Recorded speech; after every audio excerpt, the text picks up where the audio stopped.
Here we are, everything's reassembled from the dismantling of the platen and the rollers. I've now put it all back together. It wasn't too bad, it wasn't too tricky. Everything's functioning nicely. And as you can see, got the paper in, and look, it rolls up really, really nicely. I'm doing it one-handed at the moment on this turntable, which is a bit rubbish, but it really feeds in nicely through the paper table, no problems whatsoever. And as far as I'm concerned, as far as sort of general cleaning, maintenance goes on the actual mechanical part of this Superba now, that's me finished. I think I might touch up a little bit of paint on these two coloured parts just for cosmetic reasons, but everything's nicely clean. Thank goodness I got that paper tray off, because there was a little bit of gunk on the back of that machine, bits of dust and so on. This machine has been really well looked after. It's in excellent condition.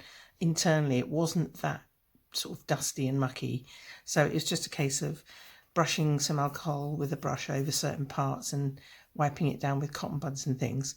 So general cleaning, it's been really straightforward. But you'll notice that the keys look a bit strange, because I was thinking last night about putting the body panels back on, and then I looked at the sort of rest that the slugs lean on, and when I was cleaning the slugs and typing them, at one point one of the slugs along this side actually got stuck inside that foam. Maybe it's that deep channel there, and it's so compressed and horrible that, let's see if I can just show it a bit better, zoom in. It's really compressed and horrible. It barely serves a function. In fact, it's very close to the metal there, and I couldn't let that go, so I intend to drag that nasty bit of horrible old foam out. Will it focus? Yeah, look at it, it's all horrible, and substitute it with something else.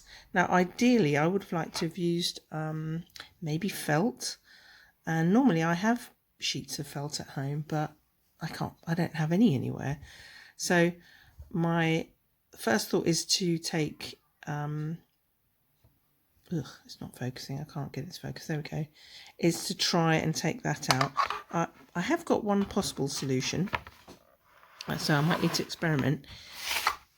In here is my calipers, and inside the box in the lid it had this thin, very thin foamy insert, and I'm thinking about cutting that into strips. I think I've roughly worked out about 4 strips for the depth, and hot glue gunning them together to make one continuous thicker strip of foam. And it's even though it's thin, it's quite dense foam, this.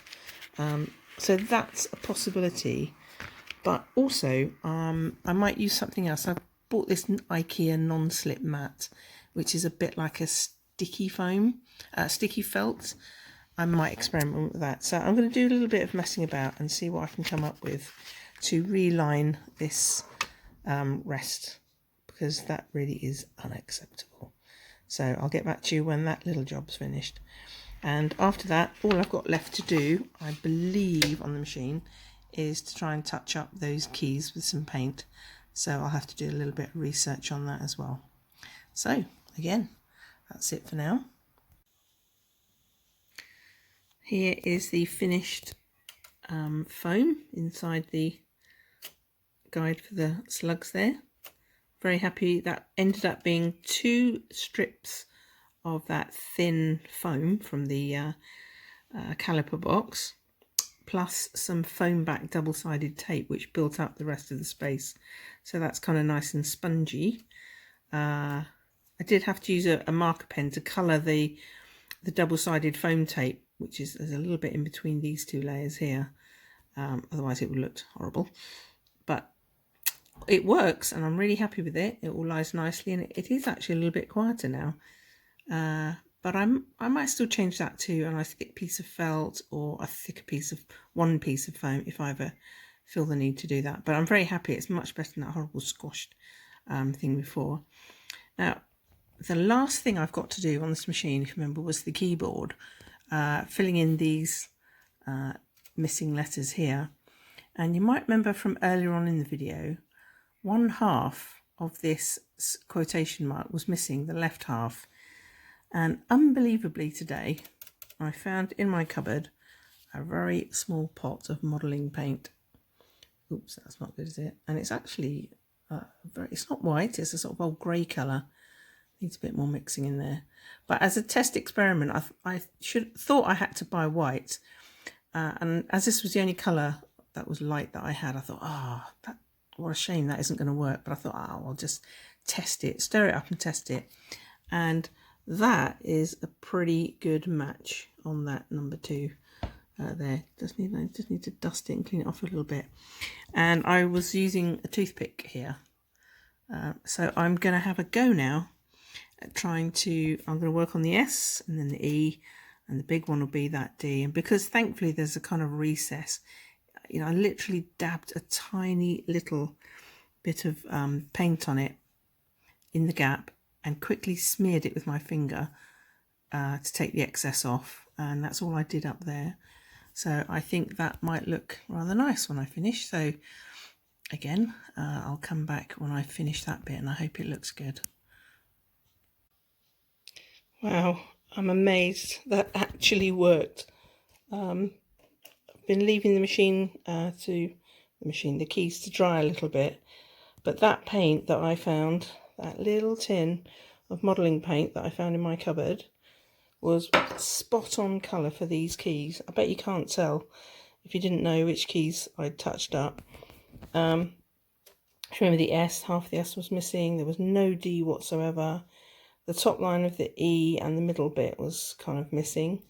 The difference with the E, there was no grooving left because it's literally been worn out. So I hand painted those 2 lines with paint on a pin. Literally dabbed a tiny bit of paint on there and drew it across, and used the pin afterwards to gently round off the lettering. Yeah, the other half of the quotation mark was missing. That was an experiment and it worked immediately.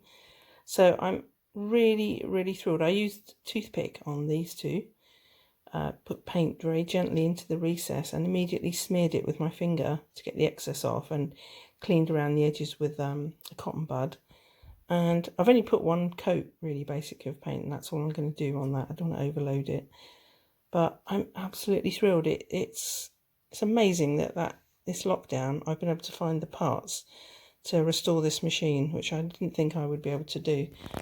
That ribbon guide that I fixed, that was an old watch or clock part I found in a box of tricks that I had, filed it down, put a brass eyelet at the bottom, and it works a treat. It, you know, guides the ribbon lovely. It's perfect, it's exact same size as the plastic one over there. Amazing.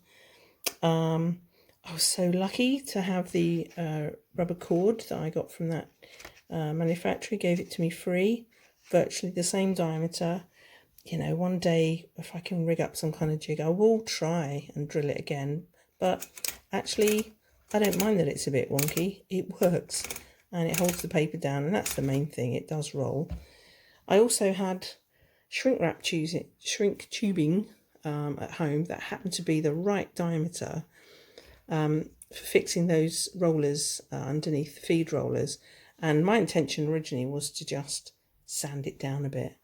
But when I remembered I had it, and I've watched loads of people doing that, fixing platens and things, I thought, well, I'll give it a go. And blow me, it actually worked. So I'm thrilled to bits. I'm going to put it all back together and do a summary tomorrow. And let's see how it types.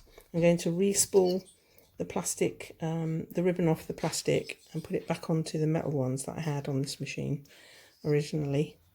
And so that'll look much better with metal on than plastic. So yeah, do a quick summary tomorrow, but I'm chuffed. That keyboard, or the keys look lovely on there now. Thanks for watching again.